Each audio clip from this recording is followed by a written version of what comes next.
Good morning and welcome. This is Development Stories on OSRC Television. I am Oyewumi Ayinigbara. Constant. It is now a matter of days to the end of the ongoing Ramadan fast. Muslims all over the world usually observe the month-long season as time of spiritual reawakening, devotion, and character reformation. In this special report, our correspondent Issa Olatunji asks whether the good deeds of the holy month is confined to just 29 or 30 days and whether the virtues are to be replicated all year round. As he asks, after Ramadan, what next?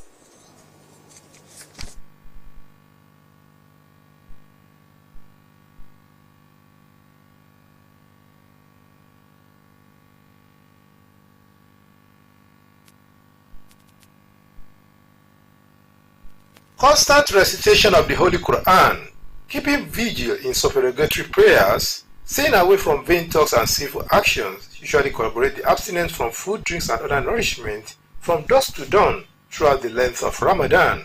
Records across the globe have shown that responsible lifestyle, low crime rate, tightly bonded family relationship, as well as improved communal cohesion are the hallmarks of the period. According to the Chief Imam of Akure, Sheikh Abdulhakeem Yahya Akorede, Ramadan, being a holy month, does not mean its virtues are restricted to its days and nights alone. We are not for Ramadan alone.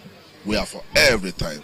So Muslims must do what's supposed to do every time. It is only that we increase it when Ramadan comes.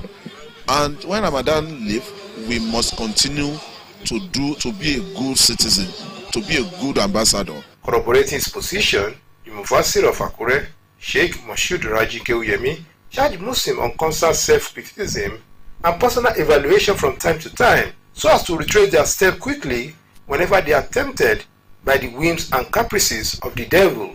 The fact remains that during the month of Ramadan, according to an authentic hadith of the Prophet ﷺ, it said the devils are chained down during the month of Ramadan. And you can see that it reflects in every aspect of our life. But then my advice to people is that if you have eschewed violence, crime for a whole month, and you did not die, and it didn't have any negative effect on your life, rather it has been a positive impact on our lives, we should try and continue after Ramadan so that our society will become a better place for all of us to live. A senior lecturer at the Federal University of Technology Akure, Dr. Musa Idris, charged religious leaders to make admonition a non-stop campaign, for human beings are by nature forgetful. What we need to say is that we should understand the essence of that Ramadan. That the essence of Ramadan is for us to fear Allah. And if we fear Allah, it's going to be part and parcel of us, either in Ramadan or after Ramadan. The chairman, National Association of Muslim Youth Organization, Nakomyo, Akure South Chapter, Alhaji Saka Rolo, opined that the same zeal and passion with which faithful approach religious obligation in Ramadan are to be replicated all their lives. Whenever we are in unity, the nation will be moving forward, the country will, the local government or the states will be moving forward likewise, and it will be very good for every one of us. In our own contribution, a Muslim woman, Ajia Balkis Tajuddin, posited that mothers are the pillars of the home, and all the lessons learned during the holy period must form the basis of rules and regulations in every home for a better society. Ramadan is a month of training. Let us take it that way. So at the end of the month, we should extend the trainings that we have acquired during this month to the other 11 remaining months. It is hoped that people will always remember that Ramadan is a training ground where believers are expected to pick vital lessons to serve as compass throughout their lives. Issa Olatunji, OSRC News. The government under its watch made over 203 billion naira from the sale of petroleum prospecting licenses to 161 firms in its last marginal fields bid round. Buhari revealed this when he spoke at the opening ceremony of the 6th edition of the Nigeria International Energy Summit at the State House, Abuja. Marginal fields are smaller oil wells situated onshore or in shallow water bodies are usually developed by local companies. 10 months after the president signed the Petroleum Industry Act, the newly formed Nigerian Upstream Petroleum Regulatory Commission said more than 2/3 of the licensees had fully paid for their permits. The president added that his regime created a conducive environment for businesses to thrive, saying his administration took the issue of ease of doing business very serious and created a conducive environment for businesses to thrive.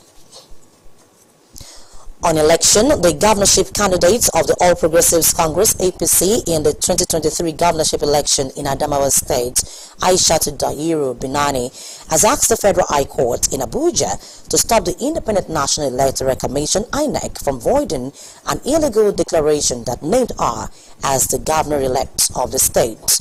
Binani asked the courts for an order prohibiting the election umpire from taking any further steps towards the declaration of the winner of the election pending the determination of her application for judicial review. She argued that after the collation of results, INEC declared her the winner of the election, but the People's Democratic Party (PDP) and its candidate Ahmed Fintiri, the incumbent governor who is seeking a second term in office, violently disturbed public peace and attacked an INEC national commissioner. The APC candidate was illegally declared the governor-elect of the state by the Resident Electoral Commissioner (REC) following last weekend's supplementary election in the state. Meanwhile, the Independent National Electoral Commission (INEC) has cancelled Ikono in a federal constituency supplementary election held on April 15 in Akwa Ibom State following reported incidences of violence. The resident electoral commissioner in the state, Dr. Cyril Omorogbe, said in Uyo that the election was cancelled in all the 17 polling units where the rerun held as a result of snatching of electoral materials, including bimodal voter accreditation system (BVAS) machines. Omorogbe expressed regrets over a core member who was shot in the leg while on duty. The National Agency for Food and Drug Administration and Control (NAFDAC) has approved the R21 malaria vaccine. The Director General of NAFDAC, Professor Mojisola Adeyeye, said in Abuja that the move makes Nigeria the second country to approve the new malaria vaccine developed at University of Oxford after fellow West African nation Ghana. Professor Adeyeye said the vaccine is indicated for the prevention of clinical malaria in children from 5 months to 36 months of age. She further explained that the country expects to get at least 100,000 doses of the vaccine in the nation soon before the market authorization will start making other arrangements with the National Primary Health